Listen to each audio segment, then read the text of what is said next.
Well, welcome to the last. It is the last day. This is the last day of April, yeah. All right. Great. So we're happy April 30th. to give you the roundup. The kids aren't here today, so you don't hear the screaming of Correct. happy children. Happy They're children. not. They're not. They were never under duress. Uh-huh. If you heard screaming, they were just outside my window. So Yeah. Well, let's jump in. we've had an eventful week here Yes, at the we parish. have. We had confirmation on Tuesday and Thursday. We had all of our 8th graders in PSR and our day school receive the sacrament of confirmation from Monsignor Staley. So congratulations to all of them and to their families and sponsors and teachers. Always a good time. Yeah, and I don't know if there's parents. You'll have to let us, and teachers, let us know if there's a quality difference between a bishop and a monsignor. If you notice the gifts, There shouldn't be. There shouldn't be. be. Yeah, we hope not, but hopefully you get the return on all your hard work of formation. Yeah. And this weekend, we've also got Luke 18 Yes. for all of our 7th graders. We got 55 7th graders who are going on retreat along with the teens that are helping them out. Always a very eventful event. Can an event be eventful? It is, and it's the kids are usually exhausted, but have this wonderful experience of kind of growing in friendship with each other, but also seeing that great example of high schoolers living out their faith and talking about their faith. It's really a gift to everyone that's involved and the adults that help. So it's good that we can do it. We weren't able to do it last year, and that was kind of a real loss. So I'm happy we can offer it this year.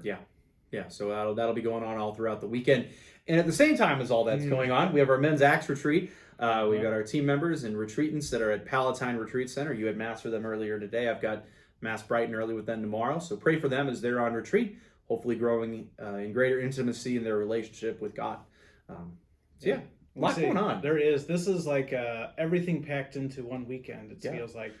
We have also, this is the last weekend for our seminarians, Deacon Jacob and Jason and Thomas, so wish them well. And I know they're excited to go back home, but despite it being a strange year and going weeks at a time without seeing them, I know that they've really enjoyed being with you and praying with you and just seeing how parish life works. You can kind of lose that when you're in the seminary. Sometimes you forget about, hey, this is what It's a bit of a bubble. Yeah, you're like, this is what I'm actually getting ready for. Yeah. So thank you for your help in informing them. Maybe we'll get more next year. Yeah, hopefully. And again, they've been a great asset, especially for me working with the youth group. So please give them a good word this weekend and give them your regards as they head home for the summer. Mm-hmm. We've got the Birthright baby shower. We're collecting items this weekend for Hillsborough Birthright. We're also combining this with the Permanent Deacons Diaper Drive. So the donations can be located in the baby crib in the church vestibule. And that'll be this weekend. So anytime this weekend, if you're around the parish, drop off some items. They'll be in the little baby crib there in the vestibule. Thank you in advance for your generosity. It's always a wonderful, wonderful charitable work that we do. Amen. Blanket drive is next weekend. There will be a box in the vestibule.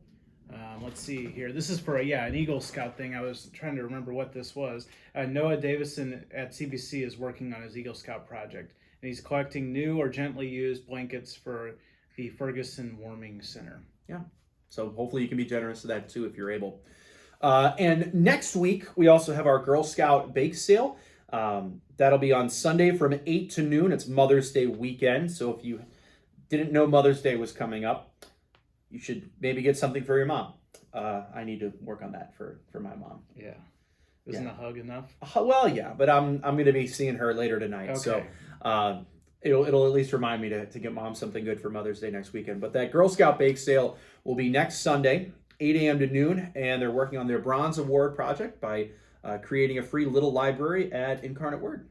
Yeah, and I'm not a Girl Scout, but I even got drafted into this, which is kind of interesting. For the making the little almost like the bird, the little house. The little birdhouse for a book birdhouse. Yeah, those are cool. Yeah, so I don't know if I get like a brownie points, literally. You might literally get brownie points for that.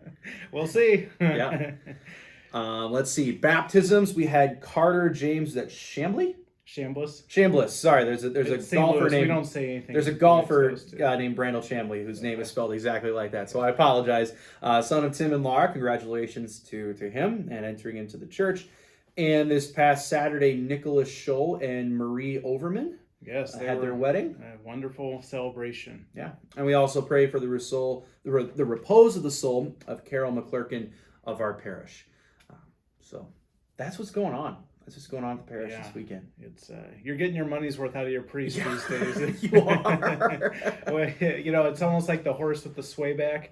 If you could see that spiritually, me and Father Schneider would be probably looking like that right now. But we'll be okay. We'll be good. So keep praying for us. Yeah. So we have readings. We do have readings. Readings are a thing this weekend. No deacon to preach for us. No deacon to preach for us. So we gotta actually do that. We can't utilize the cheaper labor, I guess. Yeah. I'm going to be, well, the first of all, the Gospels, the vine and the branches, beautiful image there. I'm just going to be talking about what is your vine that we latch onto? From where do we draw our life? Because I think maybe nowadays the temptation isn't so much to operate independent of a vine. It's to latch ourselves onto inferior vines, a vine that isn't of Christ. Whether it's politics or social media or even just drawing our life from our work or even just from family life, which isn't in and of itself a bad thing, but we have to graft ourselves onto that vine that's Christ as opposed to these other things that claim to be fruitful, nourishing vines. And apart from that vine of Christ, we can do nothing. That's the message of the gospel. So we're just going to be talking about what is our vine. What is your vine that we draw our lives from? That's good, yeah. And I think I'm going the same destination, but starting at the first reading, it talks about how the early church was at peace, but they really weren't. I mean, you know, there was conflict, there was persecution, there was martyrdom, but the peace that the Acts of the Apostles is talking about is internal. That the early church was at peace because they were focused on Christ, and nothing that was happening around them took away their peace because they were, like you said, latched on to the true vine. So just examining, you know, kind of first of all, are we at peace? And do we set our peace on like, hey, once I make this much money or I get this position or these things go my way, then I'll be at peace. If so, we'll never get there because there's always going to be another pandemic or crisis or obstacle. But that's what we can learn from the early church. They had peace because it was from inside, from Christ. Couldn't be taken away. Yeah, very good. All right, well, we hope that you enjoy the nice weather. It's a beautiful day today. If you're a wildflower person, the little wildflower garden right outside our offices is in full bloom. And then over by the drainage area, not normally a glorious sight, that's starting to all come up as well. So you're welcome to take a peek and enjoy. Father Sullivan will probably be out there looking for beetles and looking at the different flowers. Pollinators. So, yeah. So anyway, we hope you have a wonderful day and a wonderful weekend. Hope to see you around this weekend at all of our masses. And in the meantime, take care and have a wonderful day. Bye-bye. God bless.